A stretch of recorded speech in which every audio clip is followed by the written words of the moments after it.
Kahapon po dito sa Camping-Pin, tinamaan po kami ng buhawi. Sobrang lakas! Ayun o!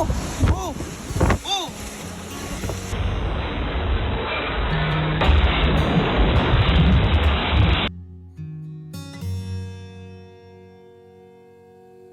So ngayong araw po wala po muna tayo ngayong kahit na anong kalokohan.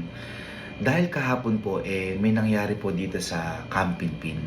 Hindi po namin inakala na mangyayari po ito dahil buong buhay po namin hindi pa po namin ito nararanasan. Dahil kahapon po dito sa Camping-Pin, tinamaan po kami ng buhawi. Opo, tama po yung narinig nyo. Tinamaan po kami ng buhawi. Hindi ko nga po alam kung talagang buhawi po ito kasi sobrang bilis po ng pangyayari. Natutulog po kasi ako dito sa may kwarto ko po noon. Nagulat na lang po ako, parang may lumilindol na parang inaangat po yung bubong namin. Parang yumayanig po talaga, kaya akala ko po talaga lindol yung nangyayari.